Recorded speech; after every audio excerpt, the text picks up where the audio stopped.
Allez, bonjour à tous. Aujourd'hui, on va faire la clé des grands mystères et vous allez voir qu'elle porte bien son nom. Déjà, on va commencer par le bas, parce que le bas, c'est la terre. Donc en fait, toute réflexion part du bas vers le haut. Alors c'est le même symbole que la clé d'encre. Si on fait la clé d'encre, on part du bas, on va vers le haut, c'est-à-dire réfléchir. C'est amon, c'est réfléchir, aller vers le haut. Amonra, réfléchir à la réalité. Non, rationalité, amènerait réfléchir à la réalité. Donc là, en fait, on réfléchit, on monte, on voit la dualité, on fait le tour des choses, et on revient au milieu prendre notre décision. C'est le chemin de la conscience dans la prise de décision, dans la conscience de la dualité. Donc la dualité, elle va s'afficher comme ça, ici, et comme ça. Hop. Voilà. Donc, une fois qu'on a compris ça, on a déjà le sens de lecture, en fait, de la clé des grands mystères. Donc, on va vers le bas, on va faire le tour, comme ça le montre ici, là, et voilà. Donc, du coup, on va aller un peu plus loin, et on va après partir là-dessus, hein. Je me suis fait mon petit pense-bête. Tout ça pour commencer que, non, du bas, alors du bas vers le haut, c'est l'axe de réflexion, et là on va voir à droite, donc le côté droite, c'est toujours la matière. La matière, elle est tridimensionnelle, donc on a bien trois angles. Donc ça, c'est l'angularité de la matière, en trois. Et les petits ronds qui sont sur la clé, on les voit là, ces petits ronds qui sont sur la clé, en fait, ils sont, si par exemple, si je prends deux demi-ronds, je fais un rond. Mais si j'en rajoute un troisième, ça devient tout de suite une sphère. On voit bien. Et donc ces trois ronds qui sont sur la clé définissent l'esprit dans la tridimensionnalité. Donc l'esprit de la matière, et la matière, l'angularité de la matière, et les arrondis, le rond de l'esprit qui rayonne, mais alors ça concerne la matière. Nous, notre esprit à nous, il va falloir aller un peu plus haut pour comprendre tout ça. Donc, une fois qu'on a compris, il y a aussi les quatre lettres. Alors, Deus, Homo, Torah. Deus, Homo, Torah, c'est en quatre lettres chaque mot, donc c'est le 4D en fait, c'est la valeur de l'esprit. C'est-à-dire que il y a que l'esprit qui peut lire et écrire, donc ils l'ont mis en quatre lettres. La réalité de notre environnement, il est tridimensionnel, donc il y a bien les trois dimensions dans la matière et dans l'esprit. Et l'écriture en quatre lettres qui représente le principe de 4D, l'esprit, hein, le cube. Il y a bleu, blanc, rouge, donc c'est le bleu, c'est l'esprit, ils l'ont mis en bas du coup. Le blanc c'est le tout, le rouge c'est la matière, là ils l'ont mis en haut, c'est-à-dire que il va falloir faire le chemin inverse, c'est-à-dire que nous du bas on rentre, on est déjà dans la matière, donc on va dans l'esprit, comprendre le tout, et c'est l'aller-retour pour bien comprendre la matière.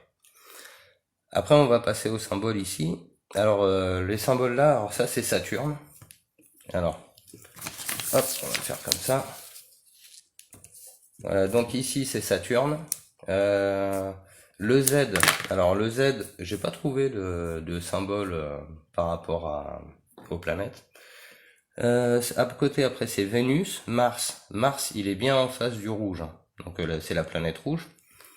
Après c'est Mercure, alors Mars, Mercure, la Lune, ici le demi-C et le Soleil. Et après il y a le R de la rationalité qu'il va falloir remettre à l'endroit. Et pour le remettre à l'endroit, il va falloir faire le tour. Alors après, on va trouver ici les 26 lettres de l'alphabet. Donc dans ce sens-là, donc c'est écrit de gauche à droite, donc ça nous donne ce sens de rotation. Et en haut, les lettres, les chiffres là, ça va nous donner un autre sens de rotation. Et ça va nous indiquer le fameux pin code là, c'est-à-dire un truc qui tourne à droite et l'autre qui tourne à gauche. Dans nos 26 000, dans nos 26 lettres de l'alphabet, ici, bon, je vais rester là. Dans nos 26 lettres de l'alphabet, ça c'est le cycle de 26 000 ans. La précession des équinoxes, celui qui nous intéresse. Nous, ce qu'il faut savoir, c'est que... Alors, je vais reprendre un autre papier. Hop. Nous, ce qu'il faut savoir, c'est que on est sûr d'une chose, c'est qu'on entre dans l'ère du Verseau. C'est ici le Verseau qui est signalé. Donc nous, on est là. On est ici. L'ère du Verseau, donc en fait, on remonte, si ce cycle il fait 26 000 ans, on remonte ici 6 000 ans. Ah non, bah attends, du coup ça fait 12 et 12. Bon, après c'est 26. Donc ça, ce serait le Sphinx. Donc ça ferait... Ouais, c'est le cycle en entier. Ouais.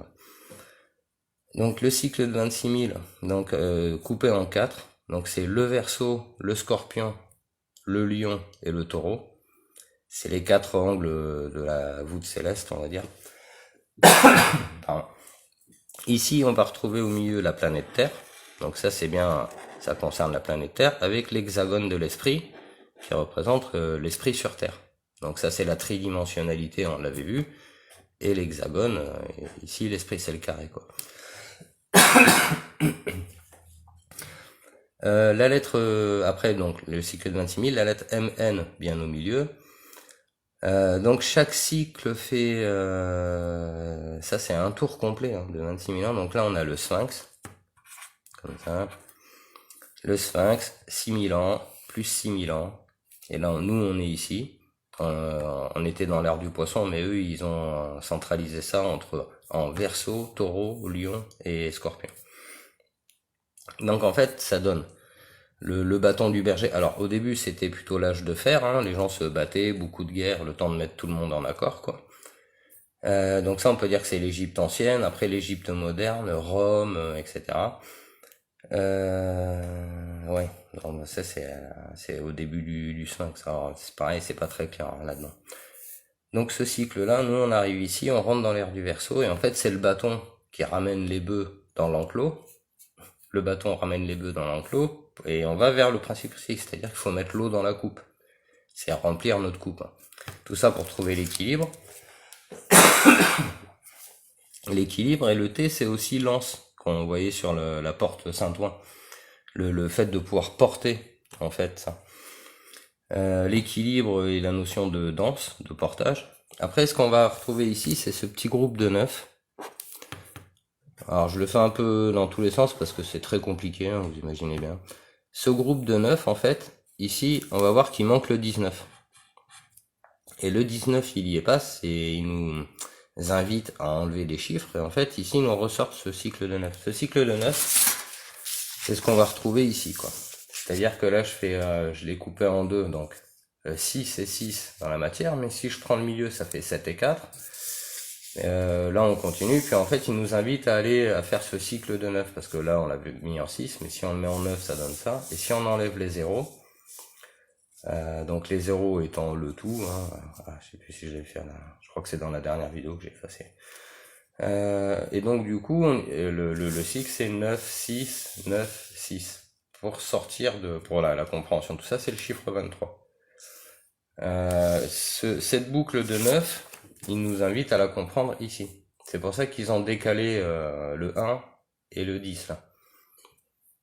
Donc cette boucle de 9 qu'on retrouve là-haut, le 19, le chiffre 19 en moins, c'est ça qui m'a fait comprendre, et Jean-Noël aussi, hein, je crois l'avait expliqué, qu'il fallait enlever un 0 pour bien compter. Donc ça c'est la rationalité, l'intelligence, hein, le début de notre ère, quoi. Une fois qu'on a fait ce tour-là, le R de la rationalité, d'un coup on peut le remettre à l'endroit. Que dire de plus? Une minute. Donc là, oui, la planète Terre, les signes du zodiaque, donc coupés en 4. Hein. Le groupe de 9, qui nous indique les cycles de 9. Les chiffres de 1 à 20, mais avec le 19 en moins. Donc ça nous indique bien qu'il faut enlever un chiffre. Et d'ailleurs, ça va nous faire passer de 21 ici à 22. Eh ouais, c'est les mecs qui sont forts hein, quand même. Donc ça, ce symbole-là, bon, j'imagine que c'est le bâton qui nous ramène à l'enclos, on remplit notre coupe, on trouve l'équilibre, et ça c'est le point de repère représenté, c'est-à-dire qu'on comprendra ce qu'on est dans notre environnement. Voilà, tout ça pour dire que cette clé des mystères, elle en dit beaucoup sur l'axe de réflexion. Alors on peut aussi décoder sur la symbolique de ces lettres-là, parce qu'on sait que c'est les planètes, hein, bien sûr. Mais alors le H, si on va par là, si on prend par exemple la lettre du bas, Ça fait un espèce de H, comme ça, avec une croix. Le H, on sait que c'est la notion de choix. Donc en fait, on nous invite à prendre cet axe pour réfléchir dans la dimensionnalité. Donc c'est le H qui symbolise le choix et l'ascension vers le haut dans la dimensionnalité. La lettre Z qui est juste derrière avec un truc comme ça, bah le Z, on sait que c'est la dernière lettre de l'alphabet, c'est celle qui va nous amener vers le haut. Donc les mecs ils nous disent faites le choix de réfléchir vers le haut quoi. Après, bah dans le principe féminin, il y a le principe masculin par-dessus. Alors la femme, c'est l'esprit au-dessus de la dimensionnalité, c'est celle qui cherche l'équilibre. L'homme, c'est celui qui en veut toujours plus haut, toujours plus loin. Donc c'est pour ça que l'homme doit mettre le principe féminin au-dessus. C'est ce qui se passe après, avec ce symbole-là. C'est-à-dire que la coupe là au-dessus du symbole de la femme, c'est l'unité aussi. Donc il y a la femme, l'homme, mais l'homme doit s'unifier derrière la femme en fait. C'est le principe féminin qu'on met en avant tout le temps. Après il y a la lune, le C là, cette espèce de C comme ça. Bah lui il nous montre que la moitié gauche, donc on voit pas l'autre côté. Et oui, donc ça c'est le côté matériel, donc on y est déjà. Et il nous invite à aller voir le côté gauche. Donc la lune, ça nous montre le C, la lettre C, qui nous invite à sortir du moi-je, quoi. Au-dessus c'est le soleil, donc c'est pareil, hein, dès qu'on voit un truc comme ça, c'est le point de repère dans son environnement. C'est celui qui a pris conscience de ce qu'il y a autour. Et la rationalité à l'envers, hein, c'est comme carré Sator, Rota, le R de Rota, c'est la rotation. Donc le R à l'envers, c'est aussi la rotation. Il nous invite à le retourner. Donc il est là, hein, le R à l'envers. Il nous invite aussi à faire le tour, à retourner. Donc c'est voir les choses à l'envers, les voir en miroir. Bon, bien sûr, pour décoder cette clé, il faut bien suivre les règles. C'est-à-dire à l'ascension, à droite c'est la matière, dans la matière il y a l'esprit. Il y a aussi la capacité de parler, hein, d'écrire et de parler, c'est bien quelque chose dans la matière. Il y a beaucoup de gens qui savent écrire, lire et parler et qui n'ont aucune conscience de tout ça. Voilà, je sais pas trop comment dire, j'espère que ça aura été assez clair. J'en referai peut-être d'autres là-dessus parce que c'est vrai que c'est un sujet hyper compliqué. S'il y a des questions, n'hésitez pas. Au revoir.